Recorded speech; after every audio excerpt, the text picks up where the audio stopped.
She was just trying to save her father's life. That was it. No grand plan, no hidden agenda, no desire for fame, fortune, or fast cars. She wasn't chasing dreams of luxury or scrolling through Instagram envy. She wasn't born with silver spoons or family connections. She was a 22-year-old girl from a tiny village in Oji River, Enugu State, where the roads were dust, the electricity came and went like a ghost, and hope was something you whispered about at night, afraid even that might be too loud. Her name, Veronica, and her world, it was crumbling. Her father, once a respected schoolteacher, proud, disciplined, the kind of man who corrected grammar in casual conversation, now lay in a mud-walled room, his body weakened by an illness no one could name. He hadn't walked in over a year. He hadn't taught a class in 2. His voice, once strong enough to command a classroom of rowdy teenagers, had faded into a whisper fragile as dry leaves in the wind. Her mother. She stayed by his side, washing him, feeding him, turning him in bed when the pain grew too deep. She didn't cry where he could see, but Veronica saw. Oh, she saw. And so, while other girls her age were planning weddings, taking selfies, dreaming of love stories, Veronica made a quiet, unshakable decision. She would carry the weight of her family. She dropped out of school, packed her bag, and walked onto a construction site. The first time she lifted a bucket of cement, her hands blistered within minutes. The sun beat down on her like punishment. Men twice her size stared, some with pity, others with mockery. "This fine girl day carry block," one of them laughed. "No shame," another muttered. "No man go marry her, she too strong." But Veronica didn't care. She tied her headscarf tighter, pulled up her torn jeans, and kept working. Every drop of sweat was for her father. Every ache in her back was a promise. Every naira she earned went straight to medicine, food, and the endless cycle of hospital visits that never brought answers, only bills. She wasn't just surviving, she was fighting. And then one day, a black SUV pulled up. Dust swirled around its tires like a storm announcing arrival. Out stepped a woman, laced dress, gold jewelry clinking with every step, sunglasses hiding her eyes, perfume trailing behind her like power in liquid form. The workers fell silent. "Madame P," someone whispered. Veronica looked up, wiping sweat from her brow. The woman walked straight to her. "You," she said. "What's your name?" "Veronica," she replied, voice soft but steady. The woman studied her long, silent seconds, then smiled. "You're strong, I like that, and you're beautiful, even covered in cement." Veronica looked down, shy. "What would you say," the woman continued, "if I told you I could change your life?" Veronica blinked. Change her life. She had never heard words like that before. "I run businesses in Lagos," Madame P said. "I help girls like you. Come with me, I'll give you a job 10 times better than this. No more carrying blocks, no more dust, just clean work, good money, a future." Veronica's heart pounded. Lagos, the city, the place where tall buildings kissed the sky and people wore clothes like they were in movies. She thought of her father's weak cough, her mother's tired eyes. The unpaid hospital bill folded in her pocket. She rushed home that night, breathless, eyes shining. "Mama, Papa, Madame P, she's from our village. She says she'll take me to Lagos. She says she'll give me a good job, more money, no more construction." Her mother dropped the spoon she was holding. "Lagos," she said, voice trembling. "Yes, Mama, she sees potential in me." Her father coughed weakly. "Veronica, be careful." But she wasn't listening to fear. She was listening to hope. That night no one slept. Her mother sat on the floor, silent, tears rolling down her face. Her father called her close, placed a trembling hand on her head and whispered a blessing. The next morning the entire compound gathered to watch. The SUV arrived. Veronica hugged her father. "I'll come back with money for your treatment," she whispered. She hugged her mother. "Don't let the city change your heart," her mother said, weeping. Then she got in the car. As the SUV pulled away, she looked out the window. Her parents grew smaller. The village faded. And for the first time, Veronica believed, truly believed, that her life was about to change, but the city wasn't waiting to welcome her. It was waiting to break her. The drive to Lagos was long, hot, but Veronica didn't notice. She pressed her face to the window, eyes wide, heart racing. She had never seen so many buildings, so many cars. So many people moving like they had somewhere important to be. Madame P barely spoke. She scrolled through her phone, barking orders into it. "No excuses, transfer it now." Veronica sat quietly, her small bag of clothes tucked beneath her feet. When they crossed into Lagos, it felt like stepping into another world. Tall buildings, bright lights, roads packed with life, chaos, energy, possibility. And then Lekki, a gated estate, high walls, electric gates. A driveway leading to a white duplex with flower beds so perfect they looked fake. Inside, marble floors, chandeliers, sofas so soft they swallowed you whole. Veronica stood frozen, afraid to touch anything. "Welcome to your new life," Madame P said, smiling. She was given a towel. "Go freshen up, there's food in the fridge." Veronica stepped into a bathroom with hot water. She ate rice with chicken, real chicken, not the bony kind from the village. That night, she slept on a real mattress. Clean sheets, no mosquitoes, no bucket of water by the bed. She cried not from sadness, from hope. The next day she woke early, dressed neatly, ready to work. But Madame P said, "Relax, enjoy yourself, you've been working too hard, let Lagos pamper you." So she waited. 1 day passed, then 2, then 4, then a week. No job, no explanation. She watched TV, scrolled the internet, helped clean a little, but restlessness grew. Every day she stayed was another day her father didn't get treatment. Finally, she asked, "Ma, when will I start the job you promised?" Madame P sipped red wine, then said, "Tonight." Veronica's heart leapt. She rushed to her room, ironed her only decent dress, and waited. At 8 p.m. Madame P knocked. She handed her a shopping bag. "Wear this." Veronica opened it. Her heart dropped. Inside was a tiny red dress, straps, tight curves, barely any fabric. "Ma, I don't understand." "You're going out with a guest," Madame P said coldly. "He paid for you." Veronica froze. "Paid for you? This is Lagos," Madame P snapped. "You're not here to cook or clean. This is the real job. You'll make 10 times your bricklayer pay in one night. Just smile and be sweet." Veronica backed away. "I can't, I won't do that." Madame P slammed her glass down. "Then get out now." Veronica stood still. "Get out before I call security." She grabbed her bag. No shoes. No money, no idea where she was. The gate slammed behind her. Dark street, cold night. The lights of Lagos, once dazzling, now felt cold, cruel. Just hours ago she was eating fried rice on a couch. Now she was barefoot, confused, terrified, abandoned in a city that didn't care if she lived or died. She walked. Men slowed their cars, whistled, offered rides. One followed her, whispering, "You fine pass all those Instagram girls. Come make I treat you like queen." She ran. She found a bus stop, curled up. But area boys came, drunk, loud. She ran again. By midnight she crouched beside a locked kiosk, used her bag as a pillow, her wrapper as a blanket. The ground was cold. Mosquitoes bit her legs. Her stomach growled. Tears fell, but she wiped them away. "I won't cry," she whispered. "I'm not weak." But inside she was broken. By dawn she stood up, dusted her wrapper, washed her face at a leaking pipe. She had no money. She remembered Madame P's words, "Get out before I call security." That woman had lured her with promises, used her, discarded her, and for what? To sell her body? Never. That morning she made a vow she would rather starve than sell herself. She knocked on shop doors. "Please, Ma, I need a cleaning job. Anything. I can sweep, I can wash." Most ignored her. Some men leered. "Come back, but wear a short skirt next time." One boutique owner seemed kind, invited her in. Then locked the door, leaned in. "I'll give you 20,000 today, just spend one night with me." She ran. By evening her legs were swollen, throat dry, stomach empty. She sat under a bridge, surrounded by street boys, beggars, a girl breastfeeding, another laughing to herself. Veronica curled into a corner, ignored the rats, whispered through clenched teeth, "I won't die here, I will survive, I will make Papa proud, I will." That night she made another vow, no matter how long it took. She would rise, but never, never by selling herself.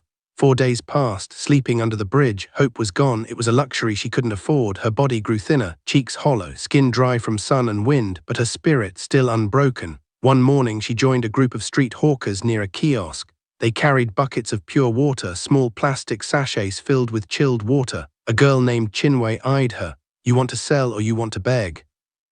"Want to sell," Veronica said. "You got money to buy water." She shook her head. Chinwe hissed, "Then go find another way." But an old woman selling roasted plantain intervened. "Give her a bucket, let her try. If she don't return your money, curse her." Reluctantly, Chinwe handed her a bowl of cold sachets. "Sell it all. Bring me 800 naira. The rest is yours. Spoil my water. You'll see madness." Veronica lifted the bowl onto her head. First time in traffic. Cars honked. Bus drivers shouted, conductors cursed. She stumbled, but she kept going. She wasn't proud, she was desperate, desperate to survive, desperate to keep her dignity. Some nights police chased them. "Clear this place, you want to turn the bridge to a bedroom." She'd run, bucket in hand, hiding behind kiosks. Other nights rain poured, she'd curl under a broken table, hugging herself, whispering into the dark. Still, she sold water by day, and refused to sell herself by night. Other girls mocked her. "Uday formed saint, whose saintship ep for Lagos." She didn't answer, but deep down she held her vow like a lifeline. One night after a long day, she sat under the bridge, stared at the sky, the stars barely visible through the smog, and whispered, "Please don't let this be my end." She didn't know it yet, but the very next day her prayer would be answered, in the most unexpected way. The morning sun rose over Eke, soft and golden, spilling through the tall windows of the mansion like liquid light. Birds chirped in the mango trees. A gardener hummed as he trimmed the hedges. Inside, the house was quiet, peaceful in a way that felt almost sacred. Veronica stood barefoot on the cool Italian tiles, wrapped in a silk robe one of the maids had given her. She hadn't slept much, not because the bed was uncomfortable, no, it was the opposite. It was too comfortable, too clean, too safe. For the first time in months, she wasn't listening for footsteps in the dark. She wasn't bracing for a shout, a curse, the sudden rush of area boys chasing hawkers. There was no fear, no hunger, no dread, and that kept her awake.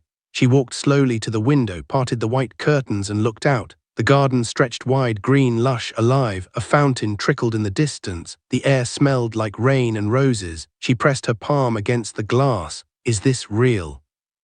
Her mind replayed the night before, the money, the house, the promise of her father's treatment.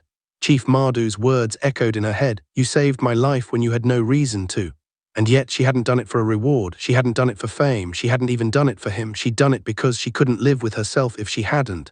That man lying in the bush, bleeding, tied up like trash, she'd seen her father in him, not the same face, not the same voice. But the same helplessness, the same silence of someone the world had forgotten.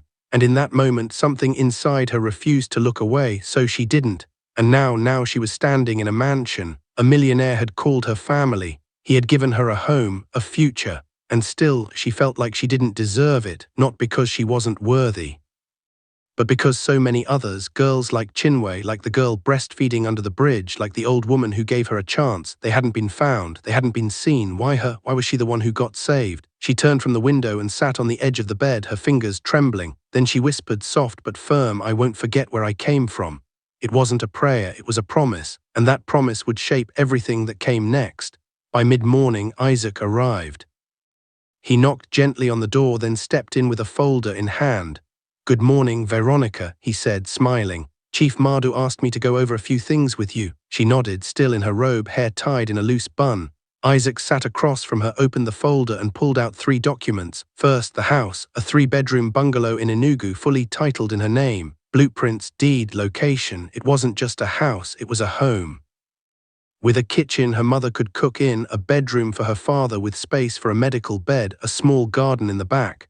Second, the money, $200,000 transferred into a new bank account under her name. Isaac explained it wasn't just cash, it was the foundation of a future. You can start a business, invest, build something that lasts. Third, the flight. Her parents would be flown to India in 3 days. Private jet, top-tier hospital, full medical team. If Mardu wasn't just paying for treatment, he was demanding results. Veronica stared at the papers, her hands shook. She looked up at Isaac. "Why is he doing this?" Isaac didn't answer right away. He closed the folder, leaned back and said, "You have to understand, Chief Mardu isn't a man who shows emotion easily. He built an empire from nothing, lost people he loved, got betrayed, hurt. He stopped believing in people a long time ago." Veronica listened, silent. "But you," Isaac continued, "you didn't know him, you didn't care if he was rich, you didn't ask for anything, you just did the right thing." He paused. "And that broke something in him, not in a bad way, in a human way. You reminded him that good still exists, that people still care, that kindness isn't dead." Veronica swallowed hard, tears welled. She didn't speak, she didn't need to, because in that moment she understood this wasn't charity, this was recognition. She had proven something in that bush, not strength, not survival, but integrity. And integrity, that was rarer than money, rarer than power, and Chief Mardu, he honored it. Later that afternoon she was taken to a boutique, not just any boutique. A high-end one in Victoria Island, no plastic bags, no street hangers, just marble floors, soft music, and attendants who bowed slightly when she walked in. A stylist approached. "Miss Veronica, we've been expecting you." She was measured. Fitted, dressed, suits, dresses, blouses, skirts, all tailored, all elegant, all hers. She stood in front of the mirror, the girl staring back. She didn't look like the one who had hawked water. She didn't look like the one who had slept under a bridge. She looked like someone who had risen, but her eyes still the same, still soft, still full of fire. She touched her reflection and whispered, "Papa, you'll see me like this soon." The next day the jet arrived, white, sleek, silent. It landed at a private terminal. No crowds, no noise, just peace. Chief Mardu was there. He didn't wear a suit, just a simple shirt and trousers, but he carried himself like a king. When he saw Veronica, he smiled. "You ready?" She nodded. Then he said something that made her heart stop. "This isn't just about your parents, Veronica. This is about you." She looked at him. "What do you mean?" He placed a hand on her shoulder. "I see potential in you. Not because of what you've been through, but because of how you handled it." She blinked. "I want to offer you something, a position, not as a servant, not as a favor, but as a partner." Her breath caught. "A partner?" "Yes," he said. "I'm starting a foundation for girls like you, girls trapped, lost, betrayed. I want you to lead it." She froze. "Lead it?" She, a village girl who hadn't finished school. I don't know if I can." "You already have," he said gently. "You've lived it. You've survived it. Who better to guide others out than someone who's walked the path?" Tears fell, not of sadness, of purpose, because in that moment she didn't just see a job, she saw a calling, and she said yes. The flight to India was smooth. Her parents were brought in wheelchairs, weak but alive. Her mother cried the moment she saw her. "Is it really you? Are you alive? Are you safe?" Veronica held her, sobbing. "Yes, Mama, I'm safe, and you're going to be too." Her father couldn't speak much, but his eyes said everything: pride, relief, love. And when the doctors began tests, when they finally diagnosed his illness, a rare neurological condition, Veronica didn't panic, because this time she had resources, she had power, she had hope. And within weeks her father began to improve, small steps, but steps. He sat up, he spoke clearer, he smiled, and one morning he whispered, "My daughter, you carried me when I couldn't walk. Now you've given me my life back." She kissed his forehead. "I told you I'd make you proud." Back in Lagos, the foundation launched the Veronica Initiative. Its mission: rescue, rebuild, restore. It started with one shelter, then 3, then 10. Girls pulled from trafficking rings, street hawkers given training, orphans given education. And at the center of it all, Veronica, not as a figurehead, not as a symbol, but as a leader. She didn't wear expensive clothes when visiting the shelters. She sat on the floor, she listened, she held hands. She said, "I was like you, I was scared, I was broken, but I held on, and so can you." And they believed her because she wasn't telling a fairy tale, she was living proof. Years passed, the mansion in Eke remained, but Veronica didn't live there full time. She split her time between Enugu, Lagos, and Abuja. She opened schools, funded clinics, spoke at conferences. And every year, on the anniversary of the day she found Chief Mardu in the bush, she visited the spot. No cameras, no fans, just her. She'd bring flowers, sit in silence, and remember not the pain, not the betrayal, but the choice, because that day it wasn't luck, it wasn't fate, it was her decision to help. Even when she had nothing, even when she was broken, she chose to care, and that choice, it changed everything. One evening, as the sun set over the city, Veronica stood on a balcony watching the lights flicker on. Isaac joined her. "You've done well," he said. She smiled. "We've done well." He handed her a letter from Chief Mardu. It read, "Veronica, you were the light I didn't know I needed. You didn't save my life that day. You gave it meaning. Keep shining." Mardu, she folded the letter gently, looked up at the sky, and whispered, "I'm just getting started." Time moved differently now. Not in the frantic, desperate way it had when she was counting every naira, every hour, every breath her father took. Now time felt generous, like it had finally stopped chasing her. 5 years had passed since that night under the bridge. 5 years since she stood barefoot, terrified, holding a cracked phone with no signal and a heart full of broken promises. And now Veronica stood on a stage, a real one, wooden, polished, lit with soft golden lights. 1,000 faces looked up at her, some crying, some smiling, some sitting in stunned silence. Behind her in bold white letters was a single sentence: "Dignity is not for sale." She adjusted the microphone, took a slow breath, and began. "I wasn't born into greatness. I wasn't born into wealth. I wasn't even born into safety. I was born into a world that told girls like me we had 2 choices: suffer quietly or sell ourselves to survive." Her voice didn't shake, it carried. Like thunder wrapped in silk. "I chose a third path, not because I was brave, but because I was angry. Angry that my father, a man who taught children how to read and write, had to rot in a mud room because we couldn't afford medicine. Angry that a woman who promised to help me saw my body as currency. Angry that the city I came to for hope treated me like trash the moment I said no." She paused, let the silence settle. Then softer, but more than anger, there was hurt. The kind that lives in your bones, the kind that makes you wonder every single day, am I worth anything at all? She looked out, saw a young girl in the front row, eyes wide, clutching a notebook like it was a lifeline. "I was her," Veronica said, pointing gently. "Once I hawked water, I slept under bridges, I washed my face in leaking pipes. I had nothing, but I had one thing no one could take from me." She placed a hand over her heart. My decision to stay clean, to stay me. And that decision, it didn't just save me, it saved others. The audience stirred, some nodded, some wiped their eyes. Veronica continued. One day I found a man bleeding in the bush. I didn't know he was rich. I didn't know he was powerful. I didn't know his name. All I knew, he was dying, and if I walked away, I'd have to live with that. So I didn't walk. I ran. I dragged him. I begged. I gave my blood, not because I wanted a reward, but because if I didn't do it, I wouldn't be able to look at myself in the mirror again. She smiled just slightly. And yes, he turned out to be Chief Mardu. Yes, he changed my life. But let me tell you something the world doesn't want you to know. He didn't save me. I saved myself. Because the moment I chose kindness over survival, dignity over desperation, that was the moment I became unstoppable. The room erupted, not in applause, not yet, but in emotion. A mother hugged her daughter. A woman in the back row sobbed into her hands because they knew what it meant to be broken, to be used, to be told you weren't enough.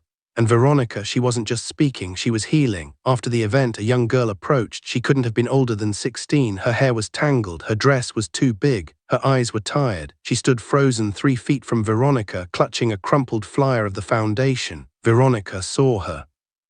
Not just her clothes, not just her fear, but her spirit. She walked over. Hey, she said gently. The girl looked up. I live under the bridge, she whispered. Like you did. Veronica didn't flinch. She knelt down so they were eye to eye. Me too, she said. For 4 days, it was the hardest part of my life. The girl's lip trembled. I don't know how to get out. Veronica took her hand. You just did. The girl blinked. What? You came here, you saw me. You believed it could be real. She squeezed her hand. That's the first step. The girl's tears fell. I'm scared.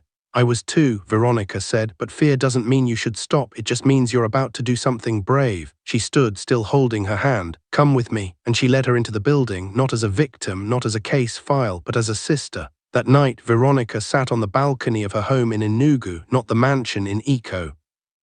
Not the penthouse in Lagos, but her real home. The one Chief Mardu helped her build for her parents. The 3-bedroom bungalow stood strong, white walls, red roof, a small garden in the back. Inside, her father sat in his chair, no longer bedridden. He could walk, not fast, not far, but he could walk. And every step, it was a victory. Her mother cooked in the kitchen, humming an old song. The same song she used to sing when Veronica was a child.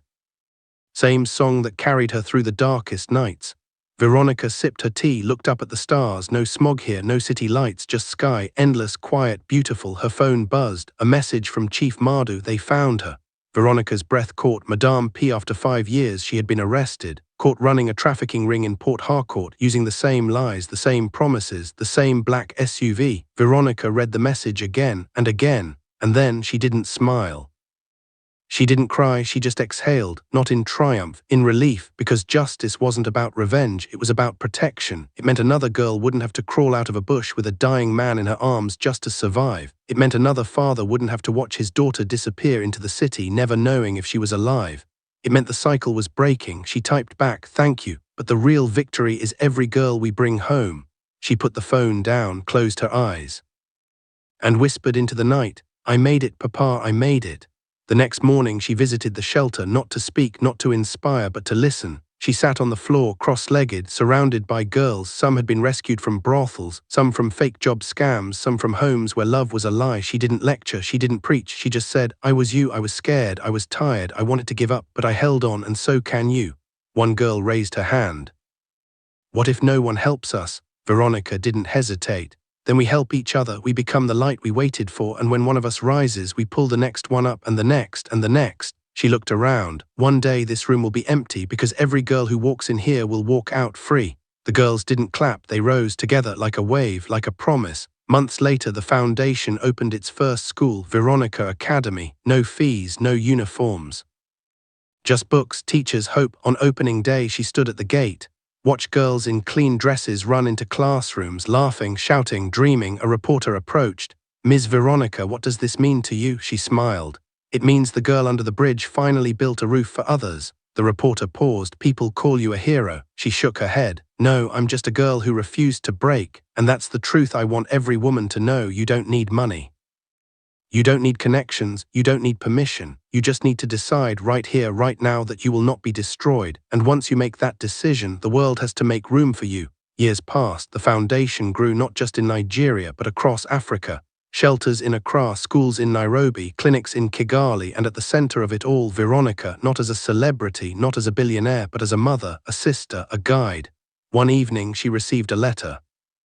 Handwritten, no return address. She opened it carefully. Inside, a single page. Dear Veronica, I was the girl who laughed at you under the bridge. I called you a saint. I thought you were fake, but you never judged me. You just kept walking. And when I got sick, you brought me water. When I had no money, you paid for my medicine. You didn't save me with speeches. You saved me with silence, with kindness, with presence. Today I work at your shelter. I help girls like us. You were right. Dignity is not for sale. And I'm so glad you taught me that before it was too late. A friend, Veronica, folded the letter, held it to her chest, and wept not for herself, but for every woman who had ever been told she wasn't enough, because she had proof now, proof that one act of courage, one decision to stay human, could ripple across lifetimes. The years that followed weren't just about success, they were about meaning. Veronica didn't wake up every morning thinking about the mansion, the cars, or the bank account. She woke up thinking about the girl who still slept under the bridge.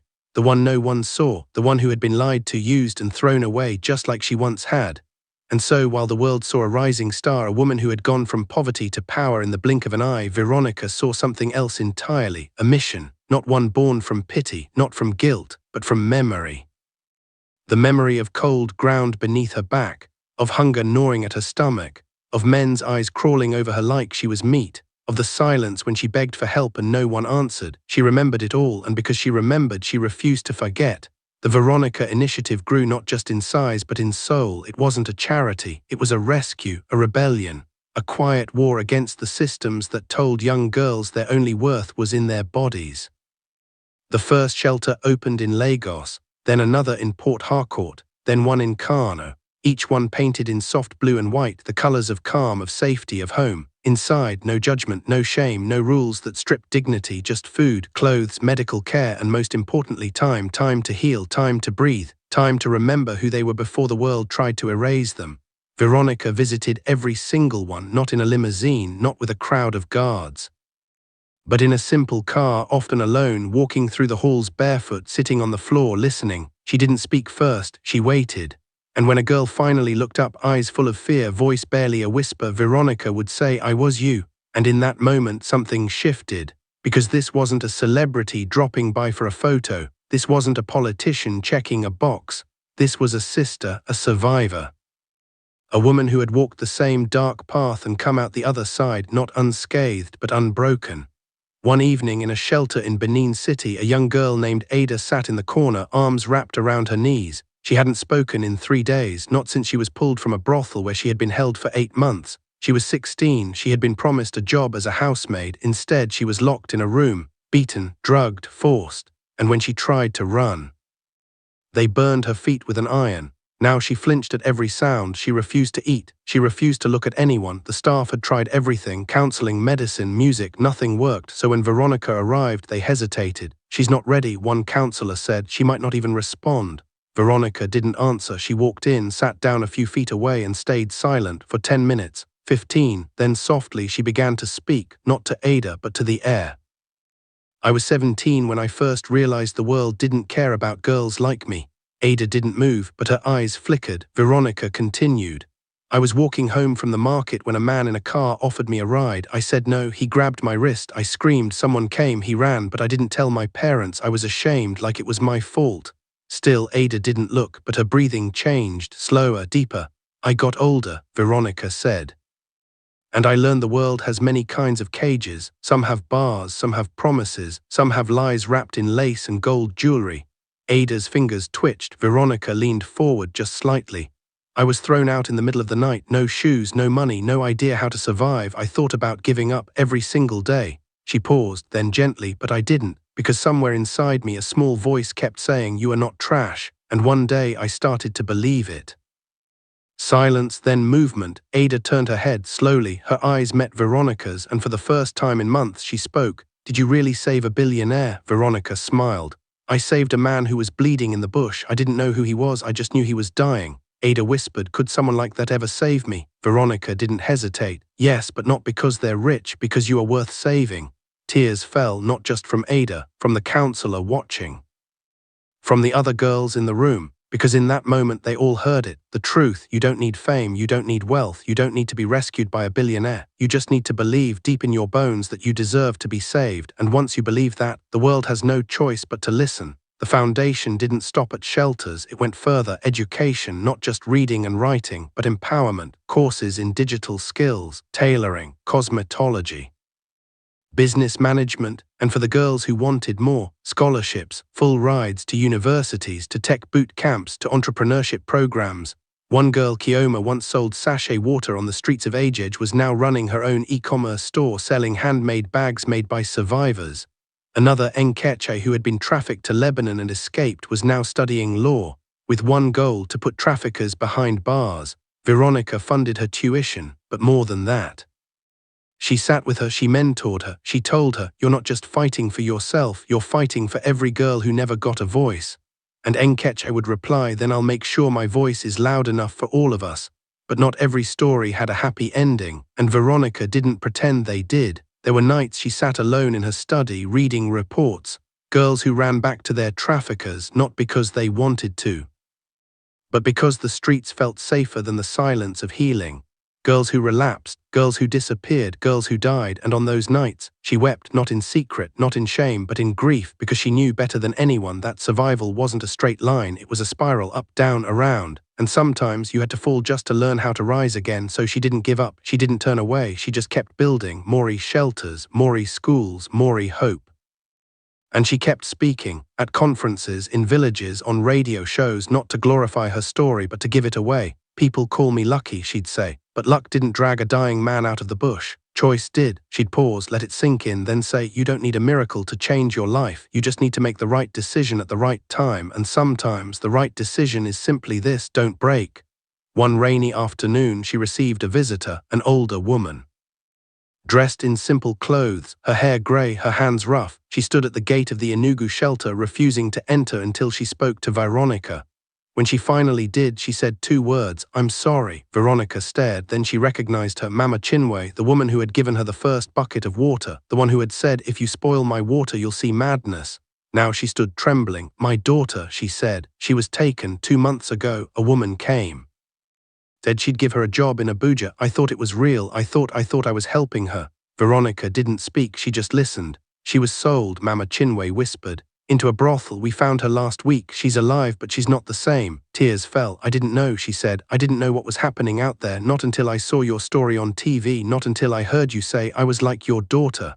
And I realized, she broke down, I failed her. Veronica stepped forward. She didn't hug her, not yet. Instead, she said, you didn't fail her, the world did, but you're here now, and that means you're ready to fight. She took her hand. We'll find the woman who took her, we'll get justice, and we'll heal your daughter, not because I'm powerful, but because we are. Mama Chinwe looked up, and for the first time in months she saw a flicker of hope. The investigation was swift, the woman was found, arrested. And when the trial came, Veronica sat in the courtroom, not as a victim, not as a celebrity, but as a witness. She didn't shout, she didn't cry, she just told the truth. And when the judge sentenced the woman to 15 years in prison, the room erupted. But Veronica, she didn't cheer. She walked over to the girl, held her hand, and said, you're safe now and you're not alone. Years passed. The Veronica Initiative became a movement, not just in Nigeria, but across Africa. Ghana, in Kenya, in South Africa. Girls who had once been invisible now stood on stages, spoke their truth, built their lives. And every year on the anniversary of the day she saved Chief Madu, Veronica hosted an event, the Unbroken Gathering. No cameras, no sponsors, just survivors sitting in circles, sharing stories, crying, laughing, healing. And at the end, Veronica would stand, look around, and say, you are not what happened to you, you are what you did after. And that is your power. The world kept turning, but Veronica's story, it stopped being just hers. It became a fire, a spark. A whisper that grew into a roar, because when someone rises from nothing, not through luck, not through betrayal, but through integrity, the world leans in to listen. And listen it did. Years passed. The Veronica Initiative wasn't just a foundation anymore, it was a movement. Girls who had once been sold, broken, silenced, now stood tall. They wore no red dresses. They carried no buckets of water, they carried dreams. One ran a tech startup in Accra, another opened a clinic in Jos. Another stood before the National Assembly demanding justice for trafficking survivors, and every single one of them said the same thing: I saw Veronica's story and I thought maybe I can live too. Veronica didn't set out to be a symbol, she didn't want statues, she didn't crave headlines, but she couldn't escape the truth. She had become proof. Proof that a girl from a mud house in Oji River could not only survive the darkest streets of Lagos, but change them. One rainy evening she returned to the bush, not in fear, not in pain, but in purpose. She stood where she had found Chief Madu, where she had dragged a dying man through thorns and blood. The place was overgrown, quiet, sacred. She placed a small wooden cross there, not for religion, but for memory, a reminder of the night she chose to care, of the moment she could have walked away. But didn't. She knelt, not to pray, but to remember. I was here once, she whispered, with nothing, with no hope, with no idea that one act of kindness could rewrite my life. She stood, looked around, and said, this is where my real life began, not when I got rich, not when I got famous, but when I decided in the middle of my own pain to help someone else. And that was the lesson she carried into every shelter, every school, every heart she touched. Years later, a documentary was made about her, titled The Girl Who Said No. It aired across Africa, in homes, in schools, in prisons, and in villages where girls still believed their only worth was in their bodies. After one screening in a rural school in Ebonyi State, a teacher stood up, tears in her eyes. She turned to her students, mostly girls, and said, you just watched a woman who had nothing, no money, no connections, no protection, but she had something stronger. She had dignity, and because of that, she changed the world. A young girl raised her hand. What if we're scared? The teacher smiled. Then be scared and do it anyway. Because courage isn't the absence of fear, it's the decision to keep going through it. Veronica never forgot the small things, the smell of roasted plantain at dawn, the sound of her mother's voice calling her name, the feel of cold cement on her hands. She kept her first pair of worn slippers in a glass case, not as a trophy, but as a warning, a reminder of how close she had come to breaking, and how close so many others still were. She visited the slums, the brothels, the police stations. She didn't come with cameras, she came with action. She pulled girls out, she funded their recovery, she sat with them in silence, and when they asked, why me? She always said the same thing, because you're still here and that means you're not done. One day she received a letter, no return address, handwritten. She opened it slowly.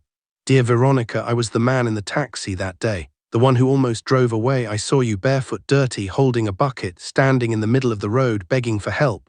I was about to honk and go, but something in your eyes stopped me. You weren't just scared, you were determined. I took you and that man to the hospital. I never told anyone, but I've followed your story, and I just want you to know you didn't just save him, you saved me too. Because now, whenever I see someone in need, I stop, I help, and I remember the girl who taught me how to be human. A driver. Veronica read it twice, then folded it gently, placed it in her journal, and whispered, it was never just about me, it was about what my choice inspired in others. Now she stands on a different kind of stage, not one with lights, not one with applause, but one with silence, a classroom, a shelter, a village hall. And she looks into the eyes of girls who are just like she once was. Scared, broken, hiding, and she says, you don't need a billionaire to save you, you don't need fame, you don't need permission, you just need to make one decision, to say no when the world tells you to break, to walk away from the lie, to keep your dignity even when it costs you everything. She pauses, lets it sink in, then says, and if you do, the world will have no choice but to make space for you. Because a woman who refuses to be destroyed, she doesn't just survive, she rises, and when she rises, she pulls the whole world up with her. And now, after everything, after the pain, after the betrayal, after the nights under the bridge, after the blood she gave on an empty stomach, after the mansion, after the millions, after the girls she saved, she sits on the porch of her father's home, the 3-bedroom bungalow in Enugu. The sun sets, her father sits beside her, stronger now. Laughing, her mother brings tea, warm, sweet, the way she likes it. Veronica looks out at the sky, at the trees, at the quiet road where her journey began, and she smiles, not because she made it, but because she stayed herself. And in a world that tries to break the good, the kind, the pure, that is the greatest victory of all.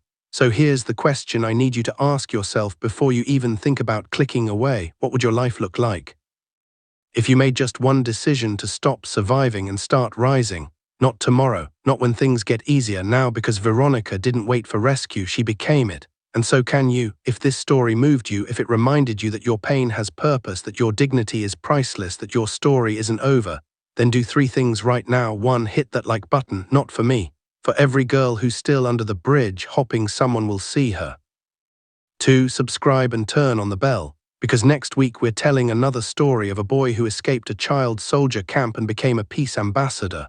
You won't want to miss it. 3. Comment below, I choose to rise. Let this be the day you declare it, because the world doesn't need more victims, it needs more Veronicas, and maybe, just maybe, that Veronica is you.